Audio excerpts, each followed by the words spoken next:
કેમ કે હમણાં હાઈકી નથી 7-8 વર્ષ થયા એટલે થોડુંક આમ તેમ તો લાગે, પણ હવે 1-2 કિલોમીટર એવું થાય ભાઈ, પછી કમ્પ્લીટ થઈ જાય, નહીં વાંધો આવે. તો 43 વર્ષથી હું રિક્ષા હાંકું.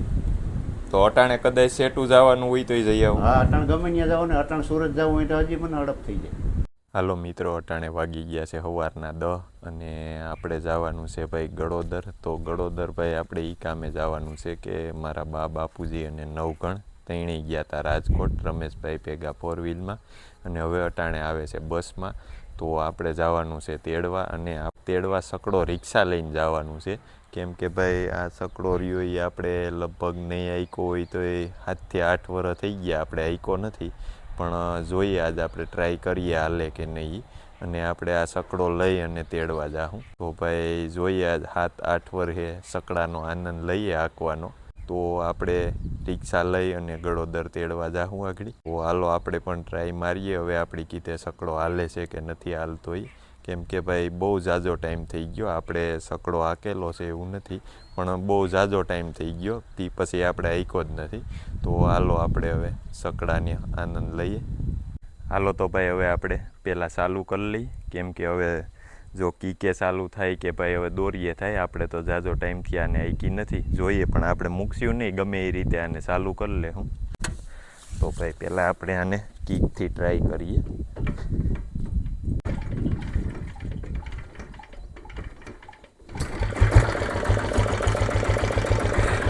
તો ભાઈ આપણી કીધે સકડો ઉપડી તો હાલો હવે આપણે તેડવા નીકળી જાય.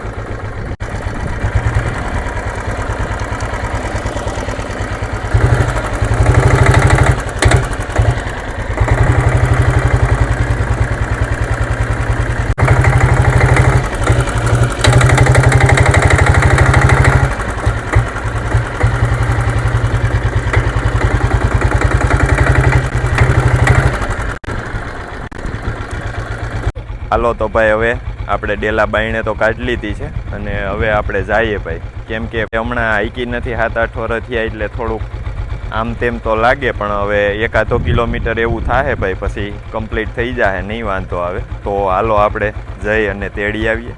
ભાઈ આ સકડામાં ફોલ્ડ ઓછો આવે કે ગમે એ જગ્યાએ ઊભું રહી જાય એવો ન બને, કેમ કે ડીઝલ આવે એટલે ભાઈ વાહન હોય એટલે હાંકવાની તો એકદમ જોરદાર મજા આવે. ભાઈ આપણે અટાણે પહોંચી ગયા છે માળિયા, અને માળિયા ભાઈ આપણે જાતા ફાટક બંધ છે. જો તો હવે ભાઈ ટ્રેન પણ આવી ગઈ, હવે ટ્રેન જાય પછી ફાટક ખુલે પછી આપણે જઈએ ભાઈ. કેમ કે આપણે ગળોદર જવાનું છે, આપણે સોમનાથ હાઈવે રહ્યો અહીંયા. તો આપણે ટ્રેન પણ ભાઈ બહુ લાંબી છે, કેમ કે સોમનાથ જબલપુર છે, તો વધારે આમાં એસી ડબ્બા જ છે. તો જો ભાઈ અહીંયા ક્રોસિંગ છે, એના હિસાબે ટ્રાફિક પણ ફૂલ થઈ ગયો, અને હવે તો ભાઈ આ ક્રોસિંગ છે એના હિસાબે ફૂલ ટ્રાફિક થઈ ગયો. તો ભાઈ બીજી ટ્રેન પણ આવી ગઈ.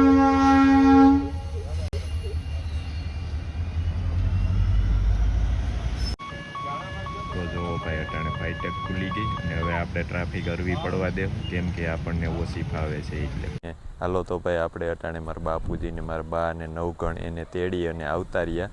કેમ કે ભાઈ આ કોઈ બહુ થોડુંક અઘરું છે આ સકડો, કેમ કે ભાઈ આ સકડો થોડાક થકવી દે, આનું હેન્ડલ પણ એવું ટાઈટ આવે, એક બાજુ જ ભાગે ભાઈ, ગમે એમ કરીએ તોય, ગમે એટલું ધ્યાન રાખીએ તો એક બાજુ જ ભાગી જાય. અને ભાઈ થોડુંક જોખમવાળું કહેવાય આ કામ. તો ભાઈ પલટી મારવાની બીક વધારે રહીએ, કેમ કે કાયમ હાંકતા હોય એને ન વાંધો આવે ભાઈ, આપણે કહીએ કે હાંકતા હોઈએ એટલે થોડુંક ધ્યાન રાખવું પડે.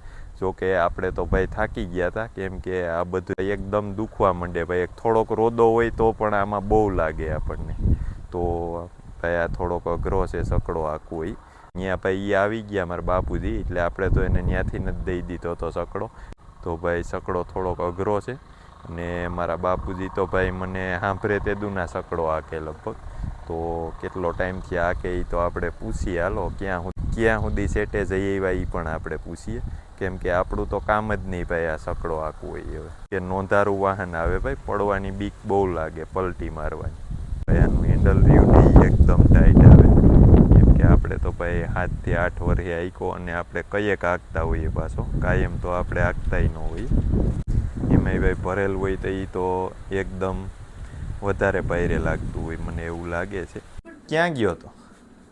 રાજકોટ. હું લઈ આવ્યો રાજકોટથી. તો અમારે ભાઈ નવઘણભાઈને તો તરત આવીને નાવું પડ્યું કા નવઘણ?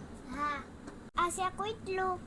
બીજું એ સાઈડના પહેલા ઓલો આવે ને અહીંયા ફરવા ગયો તો. ક્યાં? આમ ઓલું ન હોય ખર જેવું આમ. ખડ જેવું? હા. બગીચે ગયો તો? હા. ત્યાં મજા આવી હતી? હા, મજા આવી હતી. શું હતું ને? ત્યાં હિંચકા ખાવાનું હતું. પછી ત્યાં ઠેકડા મારવાનું હતું. બીજું છે ને ઓલું હતું. લસણ પાટી ખાવાનું બીજા ગયા હતા. અને કોઈ તો હતું ઓલું. મને બાપુજી સાંભળે તેદુના તમે રિક્ષા હાકો તો આમ કેટલાક વર્ષ થયા રિક્ષા છે? રિક્ષા હાકો આપણે હોનારત થયું હતું વંથલીનું. હા. તેદીનો રિક્ષા હાકો છું એટલે હોનારતને 37 વર્ષ કાલ પૂરા થયા. પહેલાંનો 5 વર્ષ હે હાકો. તો સેટા ક્યાં સુધી જઈ આવ્યા તમે? હું સુરતે જઈ આવ્યો, ધોલીએ જઈ આવ્યો નારિયેરી ભરી. ત્યાં ખટારામાં નારિયેરી ન ચડાવતા. રિક્ષા લઈને? હા, રિક્ષા લઈને ગામડે ગામડે સોરવાડથી જતા અને અહીંયા રોપા વેચતા બધી. તો ત્યાં પહોંચવામાં કેટલીક વાર લાગે સુરત? એમાં કઈ અનુમાન ન હોય કારણ કે થાકી જાય ત્યાં રોકાઈ જાય. 6 દી થાય, 7 દી થાય, 8 દી થાય. ગામડે ફરીને વેચીએ એટલે એમાં ટાઈમિંગ ન રહીએ ને કેટલા ટાઈમે પૂગીએ એવું. 6 દીએ પૂગ્યા હતા ત્યાંથી ખાલી થઈને ભાગ્યા એમાં રાતના રોકાઈ જતા. અહીંયા 6 દીએ પાછા 6 દીએ પહોંચ્યા હતા અને 1982 મારું લાયસન્સ નીકળ્યું.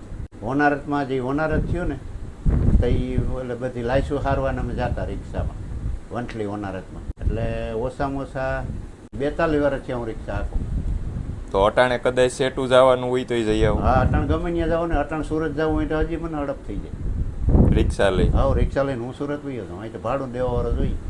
ગમે ત્યાં આવતી ક્યાં ત્યાં આવતી ભાડું દે એમ કે કેટલું ભાડું રોજનું ઉજળી રાખી લે એટલે હું તો ભાગું. સુરત, અમદાવાદ, મોરબી તો ગયેલો કેટલી વખત અહીંથી. અને હજી હાલમાં મારે જવું હોય તો રાજકોટ હું વયો જાઉં. હમણાં જ માલ ભરવા જવાનો છે 7-8 દી પછી. અહીંથી સીધી મારે અહીંથી રાજકોટ. પોરા ખાતો જાઉં તો 5 કલાક અને પોરો ન ખાઉં તો 4 કલાકમાં અહીંયા વયો જાઉં. પણ આ ઉનાળો છે ને, એન્જિન ગરમ થાય એટલે થોડોક પોરો દેવો પડે. રિક્ષા સારી હોવી જોઈએ, કાયદેસર કમ્પ્લીટ. હાલો તો ભાઈ, આપણું તો એટલું બધું કામ નહીં, કેમ કે ખાલી તેડવા ગયા એમાં પણ રિક્ષામાં થાકી ગયા. અને આપણે કઈએ હાંકતા હોઈએ તો કાયમીની ટેવ હોય તો ભાઈ ન વાંધો આવે, પણ ટેવ ન હોય ને જો હાંકીએ તો ભાઈ આ પલટી પણ મારવાની બીક લાગે. તમને વિડીયો ગમ્યો હોય તો લાઈક કરો, શેર કરો અને અમારી ચેનલને સબસ્ક્રાઇબ કરો અને આવજો.